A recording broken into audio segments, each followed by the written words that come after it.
병력은 135만 명입니다. 기갑 차량이 6만 대고, 그리고 핵탄두가 6,255기라고 합니다. 러시아의 지형을 보면요, 한반도의 80배에 해당하는 면적이 바로 러시아고요. 군사력의 이동이 상당히 쉬운 곳입니다. 옛날에 헝가리를 침공했었습니다. 그리고 체코를 침공했었죠. 제2차 세계대전의 독소전쟁이라고 하는 이 전쟁은요, 인류가 겪은 전쟁 중에서 가장 격렬했던 전쟁, 그리고 가장 피해가 컸던 전쟁이었을 것입니다. 군인이 1,000만 명이 죽고요, 민간인이 2,000만 명이 죽습니다. 한반도에 살았던 인구가 한꺼번에 다 몰살당할 정도의 피해. 소련이 1922년에 성립한 국가인데 제2차 세계대전 이후를 한번 살펴보겠습니다. 소련이 침공한 경우가 옛날에 헝가리를 침공했었습니다. 그리고 체코를 침공했었죠. 이거는 1950년대, 60년대 냉전 시대였었는데요. 그리고 나서 1979년, 1980년에 냉전이 끝나갈 무렵에 소련이 아프가니스탄을 침공합니다. 그래서 제2차 세계대전 이후에 군사력을 동원해서 주변 국가를 침공한 경우는 총 3차례이고요. 1991년에 소련이 붕괴하면서 그 뒤를 계승한 국가가 러시아일 텐데요. 러시아는 체첸을 한번 침공했었고요. 그리고 나서 지금으로부터 15년 전인가요? 조지아에서 러시아계 주민과 조지아 정부 사이에 분쟁이 일어났을 때 전격적으로 러시아가 쳐들어가서 아주 짧게 전쟁을 끝냈죠. 그리고 나서 작년에 우크라이나를 침공한 것입니다. 그런데 여기서 또 러시아 입장을 또 살펴보자면요, 이게 강대국에는 세력권이라는 것이 있을 텐데요. 자국 영토 외에 주변에 있는 자기 나라가 영향을 행사할 수 있는, 또 행사해야 한다고 믿는 그런 게 있죠. 강대국 입장에서 보면 그렇다는 얘기입니다. 그렇다고 했을 때 소련과 러시아가 침공한 지역을 보면은 공통점이 있어요. 이게 뭐냐면 다 세력권입니다. 러시아가 자기의 나발이라고 하는 곳, 그런 곳이죠. 그러니까 헝가리, 체코, 옛날에 위성국가였죠. 그리고 체첸, 조지아, 러시아 제국이나 소련의 어떤 공간이었던 곳입니다. 유일하게 세력권 밖에 있는 나라를 침공한 것이 바로 아프가니스탄 전쟁이었죠. 그리고 아이러니하게도 소련으로서는 세력권 밖에 있는 국가를 침공한 유일한 사례가 아프가니스탄 전쟁이었는데, 이 전쟁을 하면서 소련 체제가 거덜나고 결국은 붕괴의 길로 접어들게 됩니다. 병력은 135만 명입니다. 기갑 차량이 6만 대고요. 전투기나 폭격기 숫자가 4,200대, 해군력 함정수가 600척, 그리고 핵탄두가 6,255기라고 합니다. 양적인 면에서도 질적인 면에서도 미국 다음 가는 군사력을 지녔다고 할 수 있고요. 부연 설명을 드릴 게 있는데요. 러시아가 아무리 강력한 군사력을 가지고 있지만 상대방에 있기 마련인데요. 상대방이 미국과 나토 아니겠습니까? 나토와 미국의 전력을 합친 것과 비교해보면 상당히 왜소해집니다. 우리가 생각할 때 러시아라는 나라가 워낙 강력한 군사력을 가지고 있어서 나토와 서방을 위협한다고 하는데, 실제로 군사력을 수치를 비교해보면 러시아가 가진 전력이 1이라고 하면 미국과 나토가 가지고 있는 전력이 한 3이나 4에 해당합니다. 묘하게 균형을 이루고 있는 전력이 딱 하나 있는데요. 그게 바로 핵전력입니다. 나머지에서는 미국과 나토가 러시아를 압도하는데, 핵전력에서만 러시아가 균형을 유지하고 있기 때문에 그나마 러시아가 미국 내세울 수 있는 것은 핵전력이고요. 그러니까 이런 면에서 러시아와 미국, 나토의 어떤 세력 관계를 조금은 더 객관적으로 파악할 필요가 있는 것이죠. 러시아 사람들이 자주 쓰는 표현이 있습니다. 러시아는 크다. 정말 어마어마하게 크죠. 러시아의 국토 면적이 1,710만 제곱킬로미터거든요. 근데 한반도의 넓이가 22만 제곱킬로미터이기 때문에 한반도의 80배에 해당하는 면적이 바로 러시아고요. 남한의 면적이 10만 제곱킬로미터니까 171배가 되는 거죠. 서울에서 부산까지 한 170번을 가야지 러시아의 동쪽 끝에 서쪽 끝까지 가는 거고요. 미국의 2배의 크기입니다. 이렇게 생각하면은 러시아의 크기가 얼마인지 아실 거고요. 저는 처음 러시아에 가서 제일 놀란 게요, 러시아 일기예보를 보면서 놀랐습니다. 그러니까 일기예보를 보면서 이제 블라디보스톡에서 상트페테르부르크까지 쭉 거쳐오면서 각 곳의 날씨를 말해주는데요. 그걸 보면서 이제 어마어마하게 큰 나라다라는 생각을 다시 한번 하게 됐죠. 러시아의 지형을 보면요, 그야말로 평탄한 지역이죠.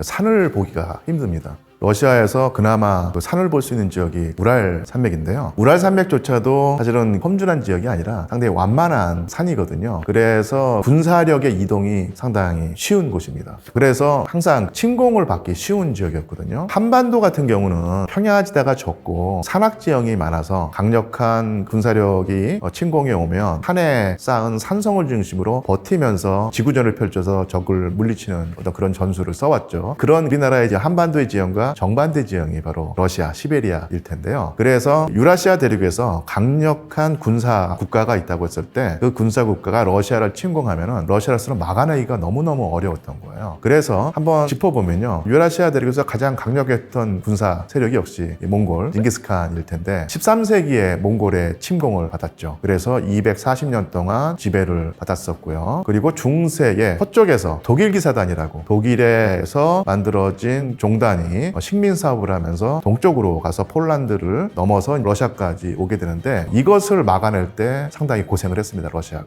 그리고 지금은 약하다고 인식이 되어 있지만 근대 초에 동유럽의 강자였던 나라가 바로 폴란드와 스웨덴이었었는데요. 폴란드도 러시아를 침공해서 모스크바를 차지한 적이 있었고 그리고 스웨덴도 상당히 러시아를 위협했었죠. 그래서 근대 초에 러시아는 동유럽의 강자였던 폴란드 그리고 북유럽의 강자였던 스웨덴의 침공을 받으면서 허덕였었고요. 그리고 이런 경쟁자 폴란드와 스웨덴을 물리치고 동유럽에 더 나아가선 유럽의 강자로 발돋움을 하는 찰나에 그때가 이제 19세기 초였었는데요. 그때 나폴레옹의 침공을 받습니다. 당시 프랑스는 유럽 대륙의 최고 강국이었고 천재적인 군인이라고 하는 나폴레옹이 작정하고 60만 대군을 이끌고 러시아로 침공에 들어오죠. 그래서 모스크바를 점령하고 모스크바가 잿더미가 됩니다. 그래서 물론 나폴레옹을 물리치고 승리를 거두지만 수도가 점령당하고 수도가 잿더미가 되는 어마어마한 피해를 입었었고요. 여기서 생긴 트라우마가 상당히 강하죠. 그리고 1941년에 나치 독일 히틀러의 침공을 받습니다. 그리고 4년 동안 독일과 전쟁을 하게 되는데요. 제2차 세계대전의 독소 전쟁이라고 하는 이 전쟁은요. 인류가 겪은 전쟁 중에서 가장 격렬했던 전쟁, 그리고 가장 피해가 컸던 전쟁이었을 것입니다. 수치를 제시하자면요. 군인이 1,000만 명이 죽고요. 민간인이 2천만 명이 죽습니다. 총 3천만 명이 목숨을 잃어버리는데 그 당시 같은 시기에 1941년부터 전쟁이 끝난 1945년까지 한반도에 살았던 인구가 한 2,500만 정도가 되거든요. 그러니까 한반도에 살았던 인구가 한꺼번에 다 몰살당할 정도의 피해, 더 큰 피해를 입었던 것이고 그래서 전쟁이 끝나고 난 다음에 20대, 30대 연령 사이에서 러시아에서는 성비가 안 맞아요. 여성이 100이라고 하면 남성이 41명이었습니다. 러시아로서는 외적의 침입이라고 하는 것은 당할 때마다 어마어마한 피해를 입었고 가까스로 그것을 물리치고 승리를 거둔 전쟁에서도 러시아가 당한 피해가 워낙 컸기 때문에 국가안보, 그러니까 모든 나라가 국가안보에 대한 강박관념을 가지고 경계심을 품고 국가안보를 기하고 싶어 하지만 이 러시아의 역사, 유라시아 대륙의 가장 강력했던 국가로부터 계속 침공을 받고 침공을 받을 때마다 인간의 상상을 초월하는 피해를 입었다고 하는 그런 역사 때문에 러시아의 지도자들은 국가안보를 확보해야 된다고 하는 이런 관념이 거의 강박관념에 가까울 정도로 심하다는 것이죠. 이런 역사를 알고 보면 러시아의 진면목이라든지 아니면 그 사람들은 왜 저런 행동을 할까를 이해할 때 도움이 된다고 봅니다.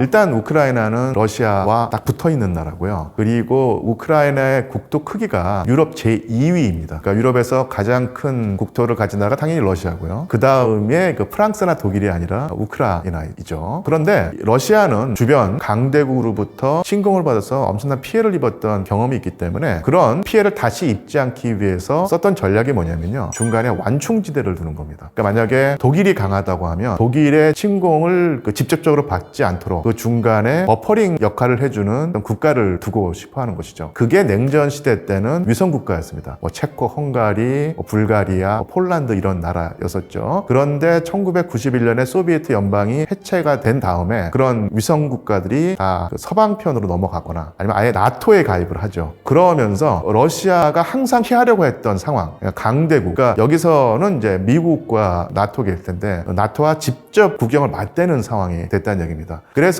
푸틴 대통령이 맨 마지막으로 설정했던 국가가 두 개예요. 하나가 벨라루스, 또 하나가 우크라이나입니다. 그러니까 이 두 나라는 반드시 러시아와 가깝거나 친화적이거나 최소한 중립을 지켜야 한다는 생각을 했던 것이죠. 그런데 벨라루스는 여러 가지 이유에서 러시아와 상당히 친한 관계였는데 문제는 우크라이나였습니다. 우크라이나는 어떤 경우에는 친러시아, 어떤 경우는 친서방으로 정책이 왔다 갔다 했었는데 2013년 이후로 확실하게 친서방으로 넘어가서 나토와 모스크바와 그 유럽연합에 가입하겠다는 정책을 펴왔어요. 근데 만약에 우크라이나가 중립 국가가 아니라 서방으로 나토에 가입을 하게 된다면 당연히 우크라이나 안에 나토 군대가 진주를 하게 될 것이죠. 그렇게 됐을 때 제가 한번 계산을 해봤는데요. 우크라이나가 나토 회원 국가가 아닐 경우에 나토 군대의 주둔지와 모스크바의 그 주둔지가 1400km입니다. 우크라이나가 만약에 나토에 가입을 하게 되면 모스크바와 나토 군대 주둔지의 거리가 700km로 줄어듭니다. 그러니까 700km면은 아마 평양에서 부산 거리거든요. 러시아가 전통적으로 써왔던 그리고 효율적으로 구사해왔던 방어 전략이 완전히 무용지물이 되는 거예요.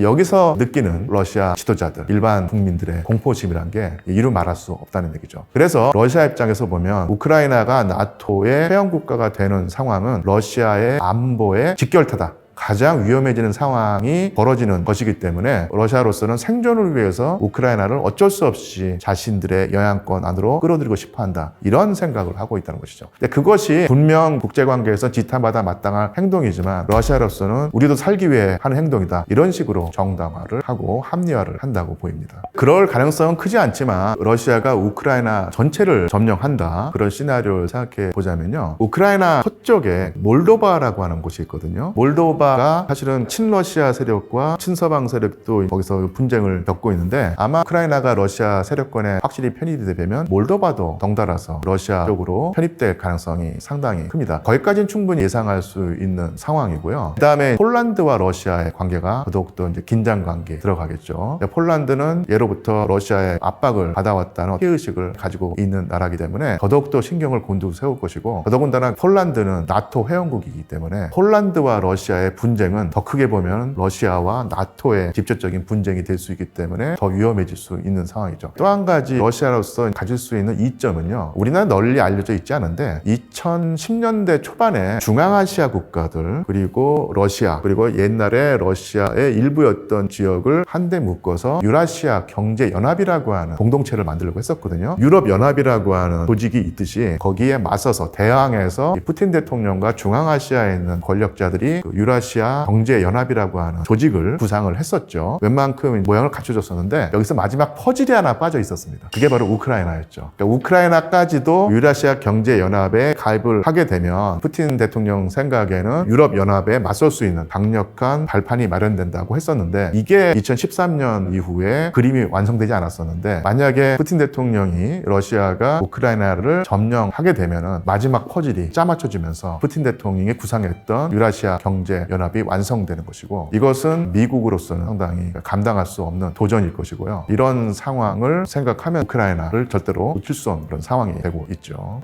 정리를 하자면 우크라이나와 러시아의 분쟁은 독립국가의 주권을 절대적으로 인정해야 한다는 이상론과 강대국은 있기 마련이고 강대국의 세력권은 현실적으로 인정해줘야 한다는 현실론이 맞부딪히는 그런 비극이고요. 그런 비극 속에서 애꿎게도 우크라이나 민간인들이 계속 고통을 당하고 생명까지 잃어버리는 비극이 벌어지고 있다고 봅니다.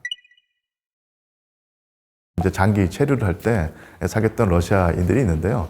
그분들이 그러더라고요. 러시아는 없는 게 없다. 모든 게 다 있다. 그런데 그 있는 것을 제대로 활용하지 못하는 바보 같은 나라가 바로 우리나라다. 라고 하는 그 자조 섞인 말을 하더라고요. 그래서 몇 가지 예를 들자면 천연가스에서는 세계 최대 매장량을 가지고 있습니다. 그래서 러시아가 천연가스를 제대로 보내주면 유럽 사람들이 따뜻한 겨울을 보내는 것이고 밸브를 잠그거나 아니면 해저 파이프가 파손되어서 제대로 전달하지 못하면 또 독일 사람들이 오들오들 떨고 이런 상황이겠죠. 석유 수출 물량으로 서는 세계 제2위입니다. 전 세계 에너지 소비의 거의 대부분, 절반 이상 가까이를 좌지우지할 수 있는 나라가 러시아라는 것이고 교과서에서 어떤 자원 했을 때 아마 그 러시아에서 나지 않는 자원을 찾는 게 훨씬 빠를 겁니다. 부동항은 말 그대로 겨울에 얼지 않는 항구죠. 항구라는 것이 당연히 1년 사시사철 배가 왔다 갔다 하면서 물량을 실어 날라야지 이게 경제적인 아니면 군사적인 효용을 가지고 있는데 겨울에 바다가 얼어버리면 항행을 할 수가 없기 때문에 상당히 불리한 상황이 될 텐데요. 러시아의 부동항은 두 개였습니다. 하나가 뭐냐면 북쪽의 무르만스크 그리고 남쪽의 크림반도의 세바스토폴이었죠. 그런데 아시겠지만 1950년도에 소련의 최고 권력자였던 프루시초프가 러시아 민족과 우크라이나 민족의 우호 친선을 다진다는 의미에서 러시아 영토였던 크림반도를 우크라이나에 양도하거든요. 그러면 이제 세바스토폴이라고 하는 항구가 흑해에 있는데 이게 원래는 러시아 항구였다가 우크라이나 항구가 되죠. 당연히 이 흑해는 겨울에 얼지 않는 항구이기 때문에 원래는 러시아가 무르만스크라고 하는 항구와 세바스토폴이라는 항구 두 개를 가지고 있었는데 세바스토폴의 관할권이 우크라이나 넘어가면서 그 이후로는 이제 한 개, 무르만스크가 되죠. 러시아가 부동항을 중시하고 부동항을 추구했다는 인식이 있는데요. 인식을 조금 교정하고 싶은데요. 흔히 러시아는 팽창을 추구해온 국가였다. 팽창을 왜 했는가? 부동항을 찾기 위해서다. 그러니까 1년 사시사철 이용할 수 있는 항구가 있어야지 국력이 유지되고 확장될 수 있는데 러시아는 북쪽에 있는 추운 나라이기 때문에 항상 바다가 얼어서 항구를 쓸 수 없게 되니까 겨울에 부동항을 추구했다고 되어 있는데요. 정확히 말하면 러시아가 부동항을 추구한 것이 아니라 러시아가 부동항을 추구했다는 오해가 널리 퍼져 있는 것입니다. 왜냐하면 부동항이 일단 무르만스크에 있었고요. 또 하나가 뭐냐면 러시아는 부동항을 추구한다는 국가정책 내세운 적이 없습니다. 그리고 대개의 경우는 영국이라든지 미국이라든지 러시아와 대립하고 있는 국가에서 그런 말이 나온 것이죠. 그래서 왜 그러면 그런 말을 퍼뜨렸냐면요. 러시아라는 나라를 이제 호전적이고 팽창지향적인 국가로 이미지 메이킹을 해야 되는데 그렇게 러시아가 팽창을 하고 확장을 하고 호전적인 모습을 보인다고 하면 그럴 만한 이유가 있어야 되는 것이거든요. 근데 그럴 만한 이유로 될 게 별로 없으니까 이 나라는 부동항을 찾아서 팽창하려고 한다. 남하한다. 동진한다. 이렇게 되는 것이죠. 그런데 도시전설이라고 하는 표현을 하실 겁니다. 모든 사람들이 그렇다고 알고 있는데 실제로 차근차근 따져보면 그렇지 않은 경우가 있는데 도시전설처럼 러시아가 부동항을 찾아서 확장한다고 하는 주장은 인터넷에 널려 있는데 그런 주장을 실제로 하고 입증하는 학자들은 없어요. 그래서 저는 다시 한번 부동항을 추구해서 러시아가 확장 정책을 폈다는 것은 일종의 도시전설이다. 그러면 그 근거가 뭐냐고 물어보시는 분이 있을 텐데요. 어떤 국가가 정책을 지속적으로 추구한다고 하면은 당연히 문서가 있어야 됩니다. 국가 정책을 편다고 했을 때 어마어마한 문서가 도서관이라든지 정부 자료 보존소에 있어야 되는데 역사학자들이 아무리 뒤져도 그런 문서가 안 나와요. 그리고 하다못해 러시아의 주정자라든지 최고 권력자가 우리는 부동항을 찾아야 된다라고 하는 발언을 한 적이 없습니다. 그래서 러시아의 부동항 추구는 팩트가 아니라 레토릭이다, 수사다